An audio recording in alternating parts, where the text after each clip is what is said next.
It was getting kind of late, and I'm like, I think I'm just going to walk back. I don't remember it being that far back to the hotel. And as you mentioned, there's elk just hanging out in town. And it's the rut, and the bulls can be a little aggressive. So you got to kind of be careful,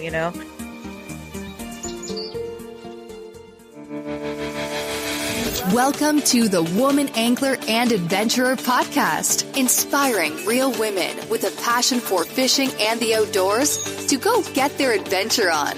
Now, here's your fearless host, Angie Scott. Hey everyone, welcome to another episode of the Woman Angler and Adventurer podcast. Quick announcement before we get into it. I don't know if you remember the series of episodes I did this past December called Breaking the Ice, which featured a bunch of different ladies who are big into ice fishing that I interviewed, and it was kind of a twofold purpose. I was writing an article for Trailer Life magazine called Breaking the Ice about women in ice fishing, and so I had the idea to go ahead and use these interviews that I did for the article as podcast episodes. So I talked to World Championship ice angler Debbie Compton. That was back on episode 161. Episode 162 featured Hannah Stonehouse Hudson, who's so crazy she moved to Fargo, North Dakota, just so she could extend her ice fishing season. I also talked about the Ladies Midwest Meetup, which I'm sure they'll be doing another event this winter on the ice. That was episode 163. And also, and there was actually a couple episodes from the Ladies Midwest Meetup ladies. The second one was episode 164. And then, of course, I had to talk to Women Anglers of Minnesota, two ladies that are really amazing independent ice anglers. So they were featured on episode 165. If you missed any of those, definitely go back and check those out because they're definitely worth listening to. But anyway, so the article came out in a special edition of Trailer Life magazine. Anyway, now that article is available online. They've switched over to RV magazine, so rv.com. You can find the article there, Breaking the Ice. But anyway, it just found out that this article won second place at the 2021 Tennessee Outdoor Writers Association Excellence in Craft Awards.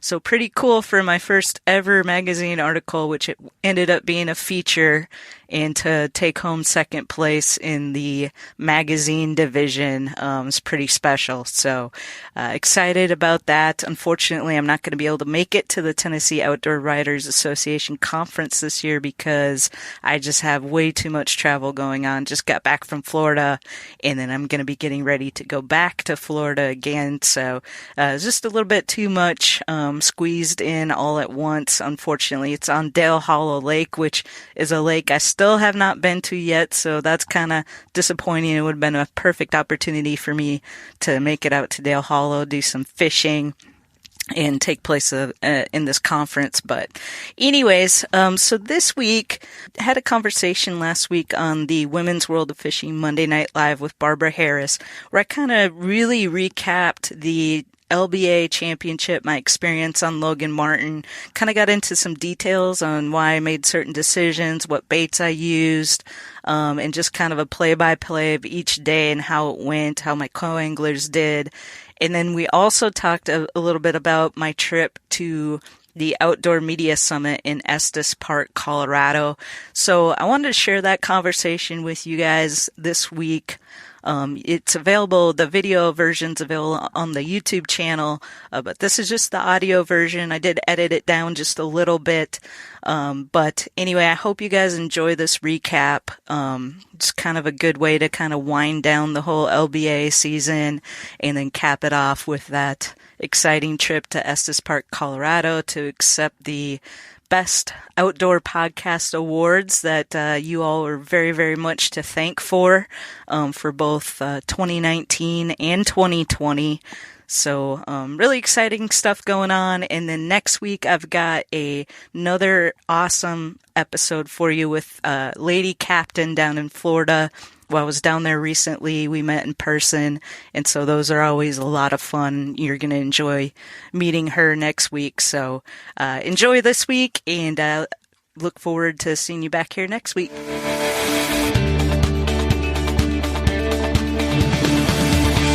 Hey, everyone. Welcome to another night of Women's World of Fishing Monday Night Takeover. I hope that everyone is doing well. And, you know, it's actually been quite a while since we've had a show. It's been probably, what, Angie, like a month or more? Yeah, it's been like at least a month. Yeah, it has been, because we were off for the holiday and took a little bit of extra time off. You've been all over the country since then, so it has been quite a while. But it was actually a nice break, I think, for both of us. We both have a lot going on, you know, that we've been working on. And so, but it's nice to kind of get back into the swing of things and get back into the groove, even though the season's kind of, you know, winding down and everything. Tonight's all about you. So, you know, it was a great way to kind of, you know, end out with the Lady Bass Anglers Association, you know, you making it into the championship. And it just seemed like the right thing to do with as many accomplishments as you've had this year, to just make out, you know, the rounding of the year kind of about you. So in the write-up, we kind of went over everything that's kind of started at the beginning, you know? Yeah, absolutely. Well, you mentioned traveling. So tonight is actually no different. And I kind of thought, well, we can't postpone it again. Last week was the Facebook thing. It was down for like 6 hours on Monday, and we didn't know how up it was going to be for the timing of our show. So we decided to just postpone it another week. And then I'm actually had a last minute trip come up to Perdido Key in Florida. So I'm at an Airbnb down in Perdido Key this week. So, but I was like, no, we still got to do the show. Right. So can't put it off again. They'll think that we just totally dropped off the face of the planet. Exactly. So yeah, we took a Freedom Boat Club boat out this afternoon from Perdido Key. And I always like to explore new waterways. And, you know, I also have a fondness for inshore and saltwater fishing. Right. And so I didn't do any fishing today. Today was just kind of exploring the area with the boat. We went from Perdido Key up into Alabama and kind of back around to the Floribama. There's like a famous restaurant there called Floribama Shore. Yeah. Were they filming? No, I didn't see that. Tag on it.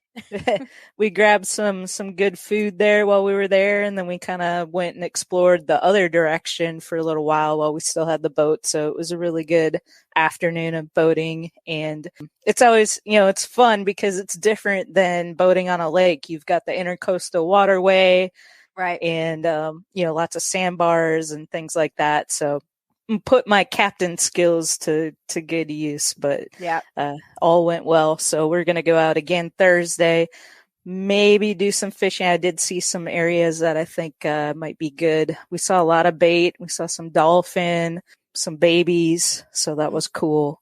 So what will you go fishing for if you go out?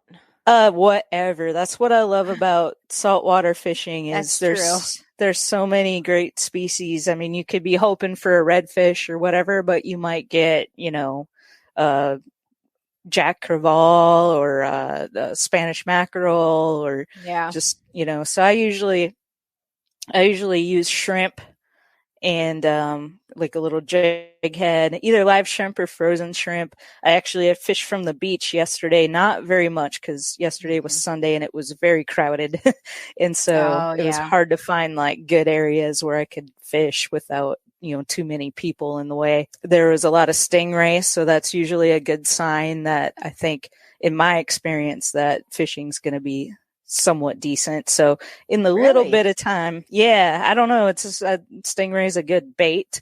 But also you catch stingray, which they're kind of fun to catch because their wings are so wide. Like it's almost a good fight coming in because it's just so much like mass that you're reeling in that it feels like a really big fish, and then it might just be, Tiny. a small stingray or whatever. But I wouldn't want to touch one. I mean, I'm not familiar with them, but I'd be afraid to touch them. Yeah, the first time I ever caught one, I was freaked out. I didn't know what to do. And thankfully this lady was walking the beach, and when I drug it up on shore, it had flipped upside down. It was laying upside down, and I didn't know what to do. And she just grabbed the edge of its wings on each side and flipped it back over. Luckily the hook had come out by itself, so I didn't have to deal with that. And then she just grabbed it and put it back in the water like that. So then that night I was like, I need to get on YouTube and figure out, in case this happens again, I know what to do. And so basically what I saw was I think it's their ear holes on their head. You can, if they're not real big, where, I have small hands, but the ones I was catching, I could stick my fingers in its ear holes and pick it up that way.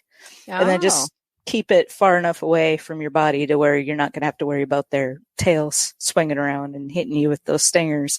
Sometimes they have more than one stinger on their tail, so that's something else you got to be mindful of. But the bigger ones, if you can't do that with your hand, you gotta pick them up by their wings, I guess. So can be scary. I was just gonna say I'm not used to anything on the salt water, so it's interesting. Yeah, there's so much variety of fish. It's hard when you're not someone who fishes saltwater all the time to know exactly what you need to do with every kind of species.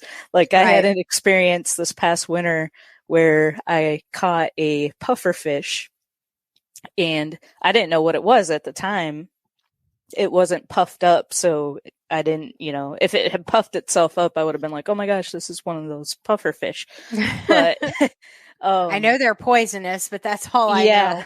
And I had a bird that was stalking me, like this big heron or something that was stalking me, and like kept creeping closer because anytime I caught a fish, it wanted to eat it when I went to release it.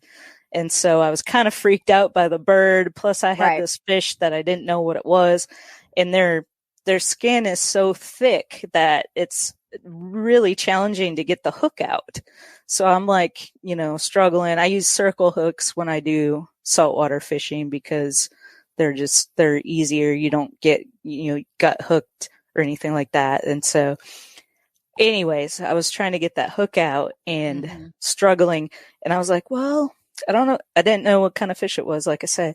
And I was looking at its mouth and it looked soft, like a carp. And I was like, well, I could probably stick my thumb in here and get a good grip on it, and then I'll be able to get that hook out. And just as I was about to do that, it chomped down its teeth. And they're like people teeth, like that style, like just really thick. Like it was creepy looking, actually. I was like, oh my gosh, thank goodness I didn't just stick my thumb down in there, because I probably would have lost it. Right. Wow. So anyway, I finally got the hook out, and sure enough, I released it, but that darn bird got it. So Dana was pretty devastated that happened, but yeah, I wouldn't want to see it either. I mean, circle of life and all that, blah, blah, blah. But, I just don't want to see it. And I don't know enough about it, but I wonder, with them being so poisonous, how does it not affect the bird? I mean, it might have. That bird might have, sealed his own fate. I don't know. I don't know. Again, maybe circle of life, but yeah. Anyway, so I'm down in Florida right now. I'll be back again the first week of November for the Freedom Boat Club conferences in Cape Coral.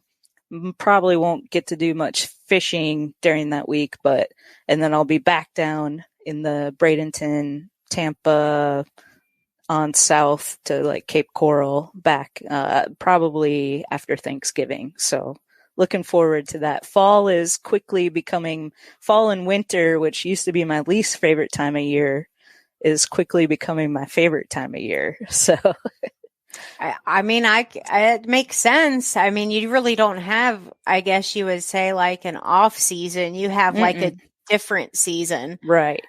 know, Changing it up. Yeah. Mm-hmm. Yeah. It's a lot of fun. Summer now is so busy for me too with my job, plus trying to do the tournaments and stuff. So, which we usually get, a couple months off over the summertime, which is nice. But as far as tournaments go, but yeah, so it's been a while now. I was thinking about kind of mentally preparing for our conversation tonight, and I was thinking, man, it's been a while since I fished Logan Martin. Now I got to go back and think about, what that was like to talk about it tonight. But it was my best tournament of the year. And so I felt good about that. It was only like 3.5 hours from Nashville. That was really, really nice because all the other tournaments were way too far away to where I didn't have an opportunity to kind of go scope out the lake before practice started. So I went down, I think it was the week before Labor Day weekend, because right after that was off limits. And so it was either the week before that or the 2 weeks before that. I can't remember now, but I did get to take a day to go down there and fish it.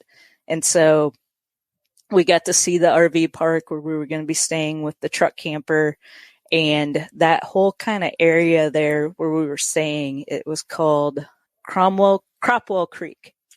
That whole area there. Kind of a drive from the new Lincoln Landing, which is where our blast off was taking place. That Lincoln Landing is still under construction. So luckily they were doing tournaments already out of there, but it's not completely finished. So it's a brand new area, but that's where our blast off was. And where I was staying in Cropwell Creek at Lakeside Landing RV Park, I had a dock right there by my truck camper. So I was able to launch the boat for official practice, keep it in the water. It's so nice. It is so nice. It's the best setup I've had, and so I got to do a lot of practice. I really got to maximize my practice time. And so that being said, I made my strategy to really just learn every little nuance of Cropwell Creek. It's a very big creek, and there's a lot of fish there. And so I knew if I just focus my attention on that area of the lake, my hope was I'd be able to at least get my limit. And then after that, start heading north toward Lincoln Landing and try to get some bigger fish. Because I think the bigger fish tend to be more that direction, but you weren't going to get the numbers like you could get there in Cropwell Creek. So that was kind of my whole game plan. And so it was really nice. So for practice, literally, got up, tried to get up and out close to first light, but some mornings it was a little bit later than I wanted to. But anyway, I got out, targeted. There were a couple really good spots that I felt like would produce well for the morning bite. One is there's this boat ramp right close to the RV park called Town and Country. And so many tournaments go out of there. So, a lot of fish are released there. And so my goal was to kind of comb that area with a buzzbait first thing in the morning or a whopper plopper and maybe get some topwater action. And then not far from there was this other good area. They call it the Pipe. There's this whole like tunnel that kind of goes up. My boat couldn't fit through it, but you could potentially go through this little tunnel to this other area. It's pretty shallow back in there anyways, but something about that pipe, there's a lot of fish that just kind of hang out in there. So that was kind of my second target. There's also a place across from the campground that had a lot of water willow grass. And so that can produce well in the morning too. And so I would try that with the buzzbait or whopper plopper.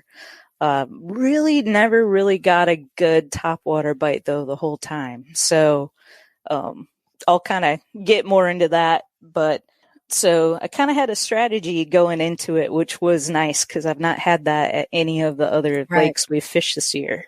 And so I think that alone gave me more confidence going into the tournament. And then it was cool in practice.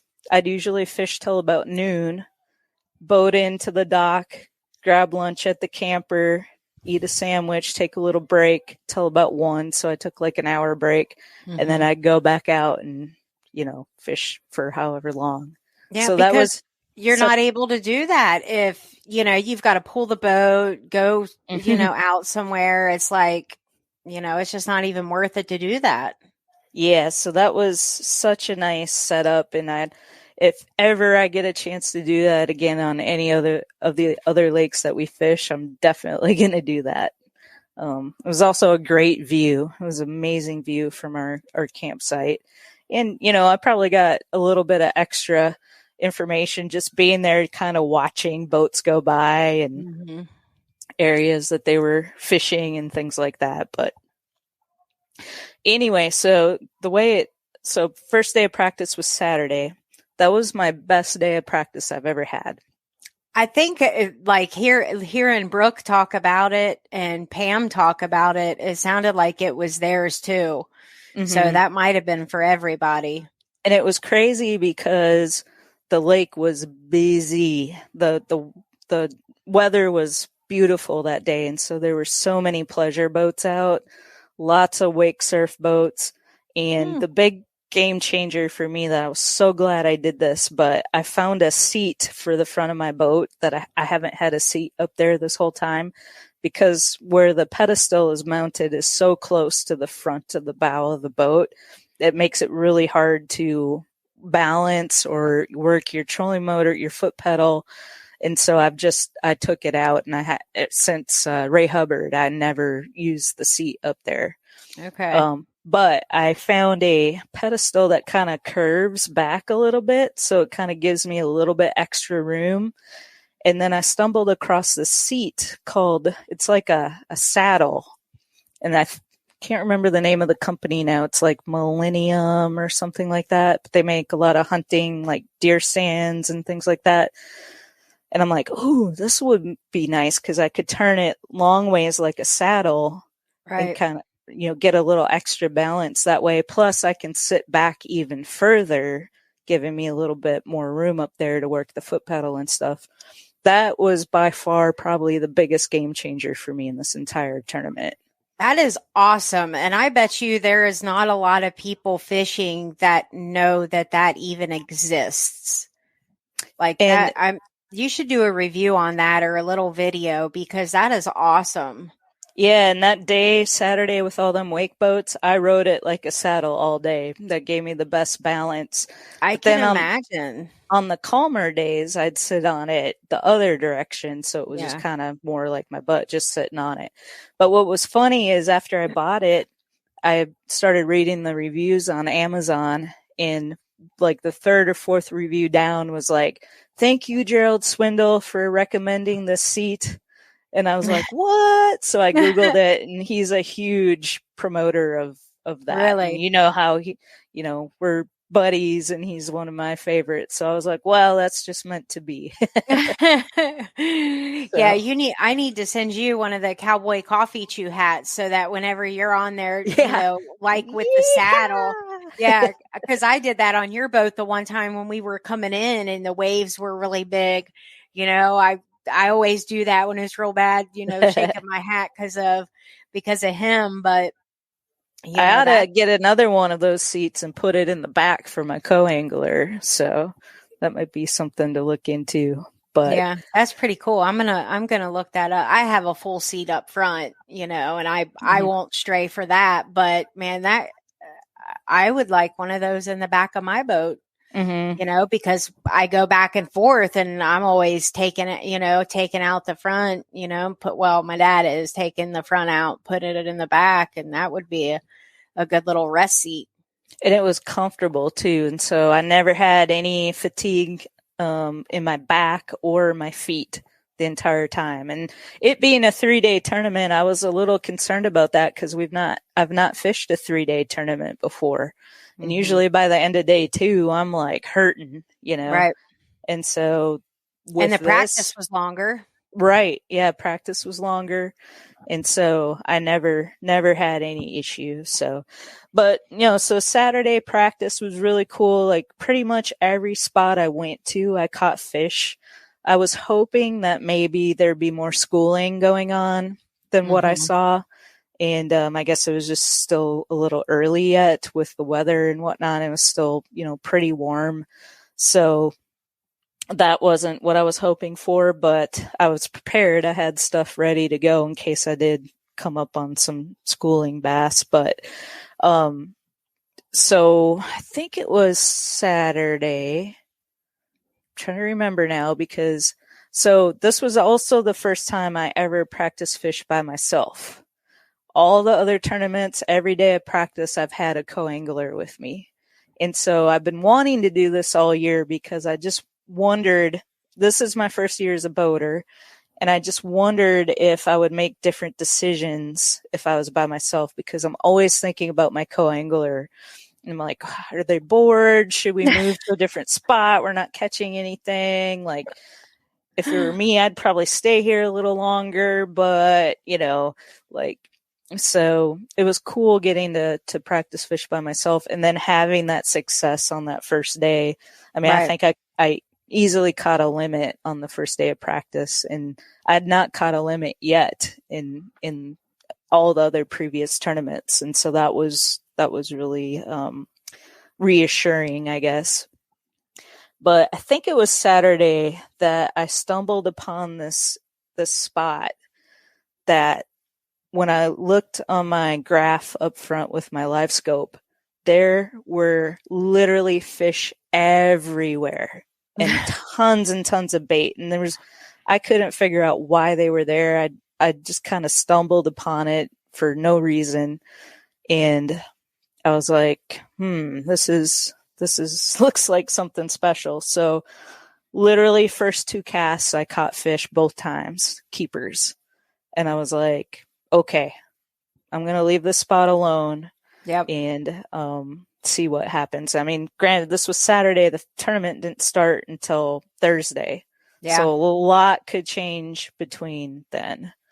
And so I think it was Sunday I practiced fish with Charlotte. My day might be off by 1. I'm trying to remember if that was Sunday or Monday. And maybe I stumbled across that spot on Sunday. But anyway, the day I practiced fish with Charlotte, and we knew we were fishing together on Thursday. And so with me having an unconventional boat, she wanted to practice fish with me one day just so she could kind of get used to the boat. Okay. Because she was day 1, right? Yeah, day 1 she was my partner day 1. And so I told her I found the spot. We're not going to touch it today. Just know and be ready for Thursday that if it's still active, I was catching them on a Ned rig, and it was one after the other. So, and it was a white Ned rig. Like everything I was using was just trying to imitate the shad that they were feeding on. Mm-hmm. So that was my next practice day. I had a few blow-ups on top water that morning, which was the only time I ended up having top water blow-ups. So that kind of threw me off for the tournament because I was like, well, they were biting, and so I tried that like the morning of the first couple days, and that was just kind of a waste. But anyway, so that was that day, and then practice fished Tuesday. Wednesday, I went out. Wednesday, I changed it up a little bit because that was the day of our meeting, and I wanted to. Oh, the other thing I did with Charlotte is we did run to Lincoln Landing just to kind of see what that run was like. And that's when I decided for the tournament, we're going to have to pull the boat and launch from the blast off site because it was 25 minutes of a run. Yeah. You had to do it in the dark. Right. And I didn't want to deal with that. And if there was fog or whatever. You know, Yeah. it's a river. There could be debris and stuff like that. So that was a good decision. It was much better launching from Lincoln Landing than making that run in the dark. So, and save boat fuel. Well, that's true. So we did that. And then, so I had a few spots that I kind of marked on that side of the lake. So if I needed some last minute holes to hit, making my run back for weigh in, I had some options to hit up that way. So that's what I focused on Wednesday. We actually launched from Lincoln Landing, and I kind of hit some of those areas that I had graphed out. So my trolling motor kind of screwed up that day. So unfortunately, I didn't get to fish a whole lot. It was mostly just kind of scouting out these different areas. That ended up being late for the meeting, which was awful. I was so nervous. I was like, oh no, because it was originally supposed to be 5:00. And I guess there was an email that went out and said they changed it to 3:00. And somehow I just didn't catch that. So it happens. So they text me. They're like, where are you? Alyssa Johnson, she was watching earlier. I don't know if she still is. But she texts me. She's like, are you okay? Are you coming to the meeting? I'm like, yeah, just about to get ready. And then like I get a text from Cheryl and she's like, where are you? And I'm like, I thought it was at 5:00, and it's like close to 4 at this point. And so she's like, no, it started at 3. I'm like, oh my gosh. So I just literally like threw some clothes on, like, cause this is the classic, you know, you kind of dress up a little bit. Right. And mapped it out on the GPS. I'm like, I'm going to be there at 4:18. So, not 4:19, 4:18. Yeah. So we got there as soon as we could, but, everything was fine. So yeah. So then day 1 of the tournament was Charlotte. Oh, I forgot to mention, I couldn't help myself. I did go back and check that spot one more time during practice just to see if the fish were still there. And it does make sense, because a lot of time had gone by, and if there was you couldn't find a reason why they were there, I mean, it's a good possibility they wouldn't be there. Right, exactly. So I get that. Yeah, so first cast, caught one. I'm like, okay, good. So, like, yes! Yeah. But, you know, you're still nervous because then it was still another 2 days before the tournament started and anything can happen. Right. And from the campground, every time a boat went that direction, because I could see, I'm like, please don't find that spot. Please don't find that spot. So anyway, first day of the tournament, Charlotte and I, we did hit those top water spots and didn't have any luck. And so after that, we went to that spot because my goal was, let's get our limits early as possible, and then we'll start making our way and try to find some bigger fish.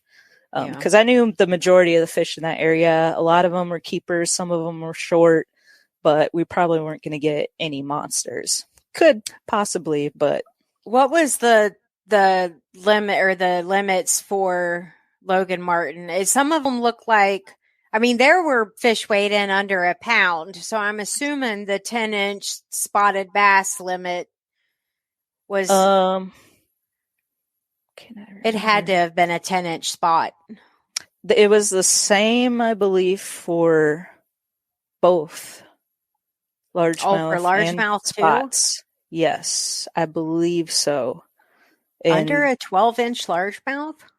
I think it was. Well, maybe. I don't know. If somebody's watching and remembers, let me know. I would, if I had to guess, I would say probably a 12-inch largemouth and a 10-inch spot. It was the same for both because I remember not having to be worried about telling the difference between largemouth, which it seemed really easy to tell the difference on Logan Martin. It was, well, it might have been 12, but some of the, I mean, there was like the small bass was like 11 or 12 ounces or something like. I mean, it was little. I feel like it was 12 for each, but somebody correct me if I'm wrong. Maybe. But anyway, so first we get there and it didn't look as busy as it had before. And I was kind of like, oh no, it's not going to be good. And we fish it for, I don't know, maybe 5-10 minutes. And then we were like catching them one after another, and it was so much fun. Nice. And yeah, both of us, and some of them were short, but some of them were keepers. I think I put 3 keepers in, and Charlotte put 2. And I was like, all right, let's give this spot a break for a little bit. I've got some other areas to try in this, Cropwell Creek. And then if we don't get our limits, we'll come back here and hopefully finish up our limits, and then we can go target some bigger fish. So we tried some other areas, and luckily both of us got our limits. Nice. And so that's when we headed north. We hit this area that one of my neighbors on the dock grew up in, this place called Poorhouse Branch. And nice. I had hit that one on that day. I went up that direction just to kind of check it out. And so we went all back in there, trolled the whole way back, and didn't catch anything. And so I was like, all right, check the live well. My, the recirc pump wasn't working, and it was running, but it wasn't actually pumping out any water. And Charlotte didn't know enough to listen for the water or to say anything that it wasn't actually recirculating water. And so my big largemouth died. And so, yeah. And so, well, and it might have been too noisy with all the traffic to even hear whether or not it was running at any time. I think the biggest issue, because the spots did amazing and the largemouth were a lot more sensitive, and I had 2 largemouth that day. They both ended up dying. And I think I filled the tank up in the morning and I put some ice in there, and I think maybe the water was too cold for the largemouth. Really? And so, and that and also the recirc pump not working right. Yeah. And so I called Larry, the tournament director, and it was only like 12:30, maybe approaching 1:00. And I was like, we both have our limits. I've got 2 dead fish. I think I need to weigh early because I don't want to risk having any more penalties, especially when I found out it was a half a pound per dead fish. And now I already had a pound penalty. Right. So I made the decision. That's tough. Yeah. And so, like, at the end of the day, if that hadn't happened, I finished in 12th. I would have finished in 10th place. So that pound hurt. Yeah. I mean, it wouldn't have put me in the money or anything like that, but still, to say I had a top 10 finish in my first year would have been cool. But yeah. So we made and for your best tournament, to have been during the championship and the classic, I mean, not just finish wise, but just your overall confidence. I mean, that's awesome. It was my first limit that day one of the whole year. Sucked that I didn't get to weigh in with everybody else. Yeah. With a limit, but it is what it is. And well, just so everybody knows. Yeah. I think that everybody I think everybody found out whenever they came in. I think that they announced that you had weighed in early, or Charlotte told everybody or something. Yeah. Because well, no, you told me. I guess that's how I found out. But, and another thing, I mean, that you have to be super duper proud of is, sometimes when pros get up on stage, they're like, well, my co-angler did great. You were one of the 3 that had the co-angler champion. Yeah, absolutely. So without you, who knows what would have happened? She had one of her best days with you. Yeah. So I was big fish. I was really happy for my co's, Charlotte, getting her limit the first day. I was happy for that. Mm-hmm. And then the second day I had Brooke Johnson with me, and we went. She killed it. She did with everybody. She outfished me, and I can say some stuff because she said it from stage after she ended up winning first place on the co-angler side. But that day, we went to that spot again, and I think I'm trying to remember if I just started there that day since the top water didn't produce, or if we did try a little top water. I think we did try a little top water, and then we went there. I finally learned my lesson the third day to just go straight there, because why waste your time when you're not having any luck with the top water thing. But anyway, day 2, when we got to that spot, it was definitely even less active than the day before. So it was slowly dying off. Mm-hmm. We did pull a couple fish off that spot that day. But it was very few and far between. Yeah. So, but Brooke, man, she crushed it on a wacky rig, which is her thing, and she's so good at it, and I'm not. So when she was catching fish behind me on this wacky rig, and I just haven't fished it enough. I did try it, but she's got that touch. She was very, when you were actually in Colorado hanging out with, hand feeding elk and stuff. But when I was holding down the fort interviewing Brooke and Pam Martin Wells back here, Brooke was very candid, and she talked about, how both days, she had to have that green and the watermelon or the red flake in it.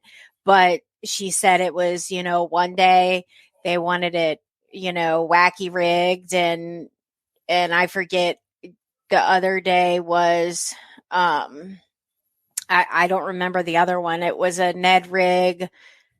Wacky rig. She did fish the Ned rig. That's not her normal thing, but in that spot where I was catching all those fish off a Ned rig, she was, using that. She missed a lot, trying to set the hook. And so that's something that I'm sure she'll work on more down the road. I think she had said that she was doing a wacky rig and maybe a weighted wacky rig, or like a weightless, but she said that, it was basically same bait, different presentation. But even Pam Martin Wells, I mean, she was just like, this girl is dangerous with a daggone, Cinco, like, and so I'm really glad that, you were part of that journey for, because, that's something for you to be proud about too. She had to do all the work for her, but, I put her where the fish were. Right. And, because I know that most of the pros, most of them that, that we've had on here have said, like, I worry about the co-angler and stuff like that. And ultimately it's our responsibility, no matter how you shake it, like day in and day out, it's our responsibility to catch the fish. But we know how much you guys stress about it, so you did good there. Yeah. And congratulations, Brooke and Pam, again, if you guys are listening or watching. Absolutely. Yeah. So that was a great day. And, I'll be candid here. I literally caught all my fish through the entire tournament on basically 3 baits, 3 presentations. So, one was probably my most, other than the Ned rig, I did a little white Ned rig and small Ned head jig. But the second one that I probably caught the most fish on throughout practice and the tournament was a robo worm, and it was the Aaron's Morning Dawn color, which is kind of like a white on one side, a purple on the other, with a shaky head. And that was like my second most caught bait. And then finally the other one was a crankbait. I was fishing the Berkeley Fritside 5 in any kind of shad color pattern. So it's a newer bait. I think I got it at the Classic 2 years ago. It had just come out, and I think it's supposed to imitate a balsa wood crankbait. Oh, okay. 2 years of fishing bait that's 2 years old. That's like, right? Yeah. You know, to me, it's still new, but it is. I'm just joking. It just seems like there's constantly, you know, just new stuff and new stuff, you know, which is good and also very overwhelming. Oh, absolutely. So going into day 3, I was sitting in 7th place.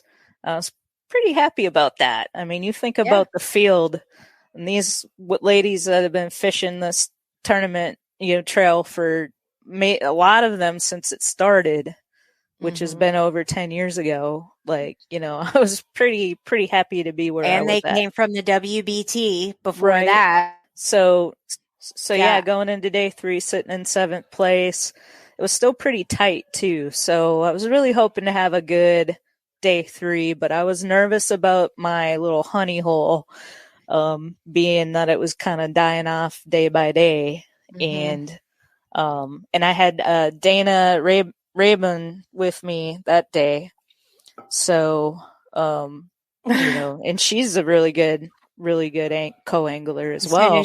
As soon as you said her name, I just remembered what happened. Yeah, so there's a little story there, but we went to that spot first thing. I didn't mess with top water that day, and it was pretty dead. And so I was really bummed because that was kind of my little, you know, bag of tricks there at that spot. Faithful for your... Yeah. Yeah. To get at least some keepers in the boat first thing, and then that kind of takes the pressure off. It just changes the whole trajectory of the rest of the day. Oh, definitely. I want to say I got one off that spot, but it was like just not producing. And so we tried some other spots. I went back in this one creek that I fished during practice. I didn't catch anything, but there had been some rain, and I was kind of hoping maybe there'd be some incoming water back in there that, cause it was raining. I mean, we got drenched on day 3, like absolutely soaked to the bone. Like neither one of our rain gear did what it was supposed to do. We were absolutely soaked. And really, I wish I didn't bring my 100-mile-an-hour suit, but as cold as I was, I wouldn't imagined being able to wear that, being, you know, that it was hot. But I was freezing on day 3 and wished I had that 100-mile-an-hour suit. Really? Yeah. So, and I was it must have been really windy and everything too. It wasn't super windy. It was, I mean, the temps were cooler, and I think just being soaked to the bone, it was just chilly. Yeah. And so I was really dreading that run back to Lincoln Landing at the end of the day. But luckily the rain let up by then, and it wasn't so bad. But anyway, yeah, so Dana, she did pretty good. But the worst thing that happened was, so we went in that area that I called the pipe, and she landed a huge largemouth, and it was pouring down rain, probably torrential downpour at that point.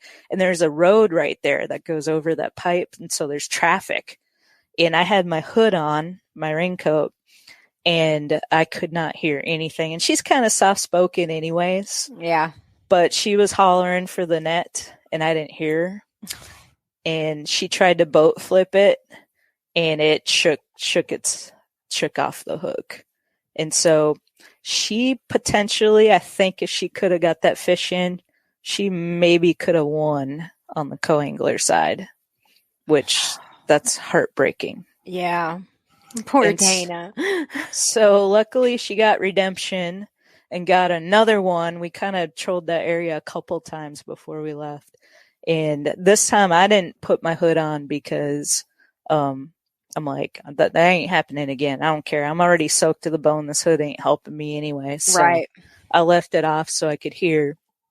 And by some miracle, she hooked another huge one, and we got it. That was a crazy experience. Wow. I mean, it was jumping, and I think did she yell louder that time? I heard her. I don't know if it was louder, but I heard her that time. And I almost missed netting it the first time it jumped again, and then we got it. And I was like, oh, thank goodness. So she might have like jumped in the water or threw you in the water. Maybe, but my heart was racing. That was a really cool experience. That's awesome. Dana, she's amazing. I mean, she's great as a co-angler. She could be, boater anytime that she wants to, but she's just a great girl. Fun to be around. Yeah, and she was sweet. She wasn't mad at me at all. Mm-hmm. She knew absolutely I could not hear her. And so it was just the situation of, that heavy rain and the traffic and my hood. And so unfortunately that happened, but I'm sure it's haunted her somewhat, but she did great. I mean, she caught that big one and she had another one. She didn't get her limit that day. I think I only ended up with 2 that day. And so that's what got me the 12th place finish. But overall, I was still really happy. I'm excited for next year. They haven't announced the schedule yet, so I'm kind of antsy about that. Ready to start kind of planning things and get our reservations made and all of that. So, yeah. Hopefully we get that soon. I don't know. Oh, I think it'll be out pretty soon. I don't know. I don't remember when it came out last year, but I think it'll come out soon. Didn't it come out like at the Classic last year or right before? I think it was a little bit after the Classic. Of course, Truman Lake, that was later. It wasn't till sometime in October.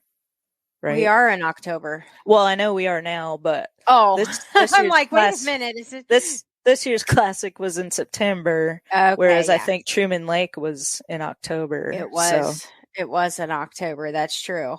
But no, I think that some of the cities that are being considered, I think, are doing their budgeting meetings and stuff like that.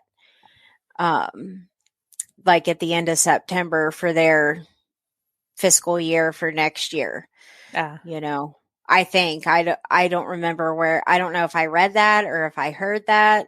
But yeah, I'm not really sure, but I think it'll be out pretty soon because everybody's got to, make reservations and, stuff like that.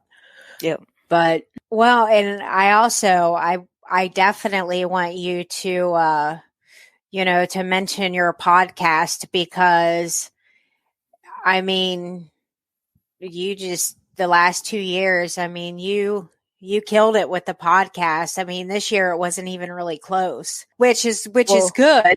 Yeah. It was a lot of pressure, especially because the voting was happening during the whole Logan Martin tournament and practice fishing and the tournament itself. And so it was nice not to have to be so, distracted by, trying to get enough votes to get the distinguishing honor again this year. But you were instrumental in helping me get it that first year. And I look back and we had to get like over 3,000 votes that first year. That's crazy.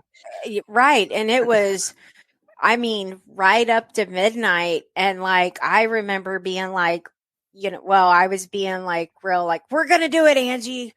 Don't worry. We're going to do it. And I remember like, okay, I'm going to message the music family, because I'm on to the ISSAs. And, I think that's probably the group that I drew from that really like pulled through for me because a bunch of them last minute pulled through with a bunch of votes, but it was just crazy that year. I was like, we're never doing this again. But we did. And then it comes around again the next year. And yeah, it was a little more relaxed. I think we won it with like 800 votes or something like that. The next closest one, which is Angie Thompson, which I really hated competing against her because I've had her on my podcast before. She has a great show called the Fishing Business Podcast. I highly recommend people listening to that, especially if you're trying to be a tournament angler, because she has a lot of great guests on and advice for getting sponsors and things, all the things that we all need help with.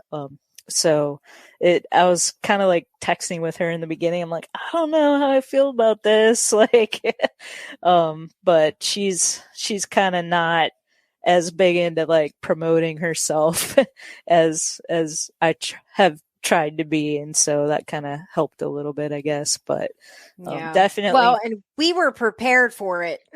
Yeah. Because right.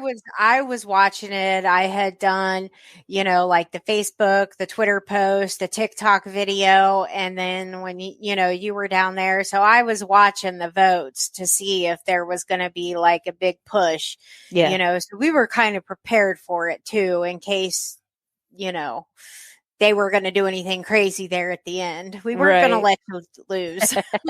No way. Well, yeah.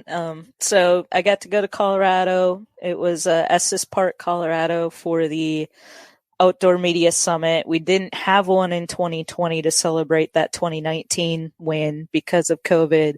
So it all just kind of got lumped into this one conference. And the conference was really cool. Met a lot of different people. It wasn't really a typical outdoor, what I've been used to going to, where it's mostly focused on fishing and hunting. There was pretty much no hunting at all and very, very, very little fishing. And so It was a lot of camping, hiking, RVing, just kind of any kind of outdoor adventure. And so it was a totally different group of people. It was cool to get connected with them.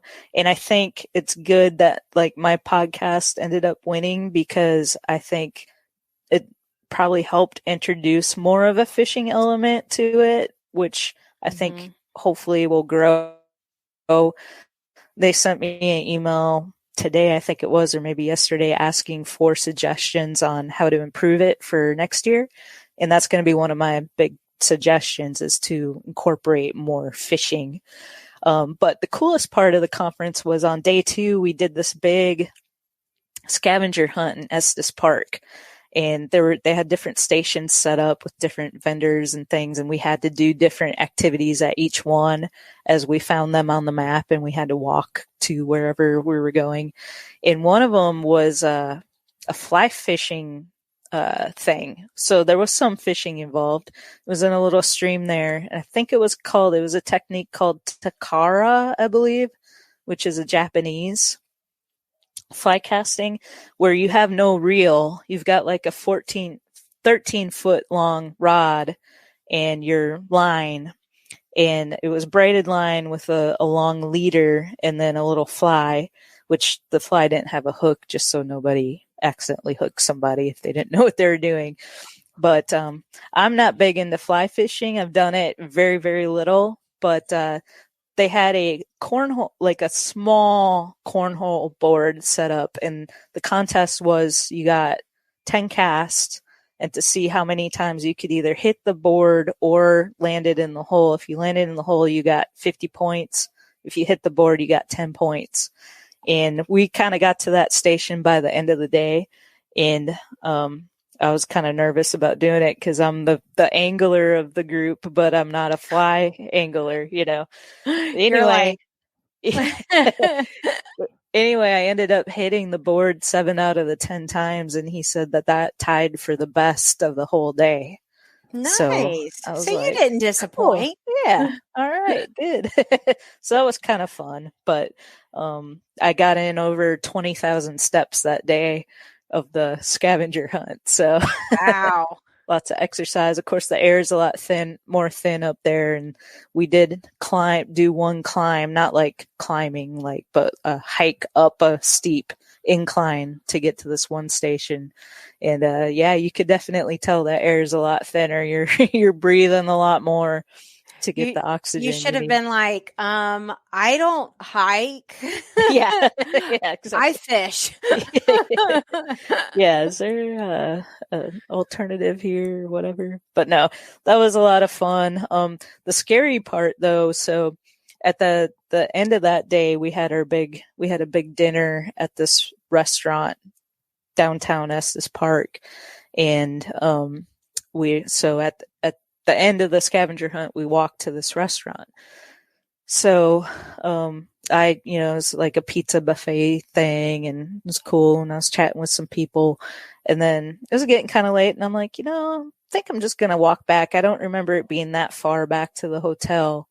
And as you mentioned, there's elk just hanging out in town, and it's the rut, and the bulls can be a little aggressive.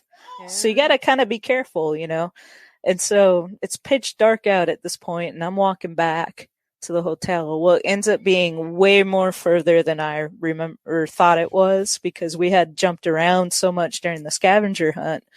And I'm like, I get to this stretch that's back to the hotel, and it's not a lot of lighting. It's pretty pitch dark. And I'm like, I'm by myself. I'm like, I don't know if I should be walking back when there's like elk walking around, and I have a cousin in Utah that got treed by an elk. Oh, yeah. And he scaled that tree. No. It's really dangerous. I probably wouldn't be scaling any trees either. Yeah. So. They will straight up kill you. Yeah. So I turned around and I walked back. There was like this area that had a shopping center with like a Starbucks and stuff. And, I'm like, I'll see if I can get an Uber back to the hotel. Well, there's not really any Ubers or lifts in Estes Park. So I'm like, okay, here's my choices. Just chance it, try to get back to the hotel, or book it back to where the restaurant is. And I was pretty sure they probably had shuttles taking people back.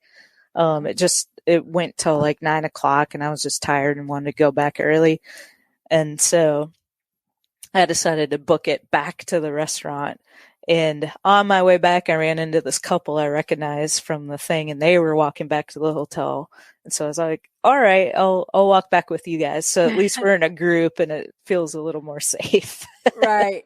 Yeah, that's definitely a good call. Yeah. So that was a crazy experience. This is what happens when you turn a fisherman loose in the woods hiking. Yeah.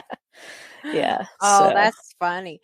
Well, the picture that I saw, I kept looking at it and I'm like, are they all really sitting around on rocks while these elk are just chilling by the campfire with them? And so I kept looking thinking that it was fake because I don't know, it just seemed like it would be a postcard that was photoshopped because it was just a gorgeous photo, first of all. But secondly, I love deer and elk, to watch and stuff like that. But I'm not trying to pet, one of them big elk. Yeah. And they were that close to people. Absolutely. Yeah. And then one of the funny things that happened on the trip, I made a post about this as well, but while we were finishing up the scavenger hunt and walking to that restaurant, I saw a Lance truck camper rig go by that I recognized from Instagram. And I was like, oh my gosh, that's the Cummins camper. And so I messaged, because I follow them on Instagram, and messaged them, and I'm like, hey, I just saw you drive by. I didn't know you were in Estes Park. That's so cool. And then they're probably like, creeper. No. And I said, I'm here for the Outdoor Media Summit. And they were like, whoa, we were just at this restaurant and got kicked out because this group of outdoors people were having there. And that was the restaurant we were having our big pizza buffet at. So it was kind of ironic, but they ended up coming out to the hotel, the Ridgeline Hotel, where our conference was the next day, and I got to meet them. And so that was really cool. They're probably going to be in Nashville sometime this fall, and hopefully we'll be able to meet up again. But when we were talking, they went to that area in my picture with all the elk that day. and the husband, I think his name's Eric, said that his wife got way too close to one of them. Like, nothing happened, thankfully, but yeah, people just get right up next to them and get photos, and they're just hanging out. Just it's so crazy to see. Wow. But what's cool about that story that you just said, like with them, with like the Lance camper and stuff, and you sent them a message and they come out and everything, is like, it just goes to show like the community. I always say like the fishing family, but now like the hiking and, so I guess just outdoors people in general, like, I swear it has to be one of the best social media communities that there is, I think so. And Eric, if I got his name right, I'm pretty sure his name's Eric. He was messaging me the next day about, well, we talked a little bit about fishing when we met up. He loves to fish too. And so when you travel in a truck camper, you're kind of limited on how much gear and things you can bring with you. And they travel a lot out west and stuff, and where that fly fishing technique we use called Takeover it's really good for like shallow streams and stuff. And so the guy that taught us that, he said that he rides a motorcycle a lot, and his Takeover rod folds up and he carries it on his motorcycle. So it unfolds to be a 13-foot rod, but it's portable enough. And so I was telling him, the truck camper guy, about that. I'm like, that would be perfect for you to carry in your truck camper, because it won't take up any space at all. And a lot of these areas that you travel through, that would be a great technique to use, So it's kind of cool. All things just kind of that is cool come together. It just it just seems like everybody's just so willing to like reach out and help and connect, each other to each other. And like, it's just a great community. We're really lucky to be a part of it, Absolutely. It's awesome. Oh, next year's Outdoor Media Summit is North Lake Tahoe. So hopefully we'll win again. I know that from pictures that I've seen, and I have family that goes there every year, no place more beautiful. So it's supposed to be some good fishing up that way too. So yeah, you definitely got to win. That would be awesome. Next year. You're like, yeah, I do. Well, there's some pretty big podcasts that are involved in this Outdoor Media Summit. So we'll see what happens next year. But one of them is the Adventure Sports podcast, and they get like millions of downloads a year, which is a little bit more than what I get. I mean, I get tens of thousands, but not millions. So that could be some stiff competition if they end up getting in it. Yeah, but they don't know what they're up against either. Yeah, we'll just have to start the voting a lot earlier next year. And we'll get a head start on that, because that could be dangerous. But they don't know what they're messing with. If you guys are watching. Yeah, right. We shall see. Oh, well, good deal. Well, for everybody that's still signed on, thank you for watching, and we will see everybody next Monday. So everybody have a good night. All right. Good night, everyone.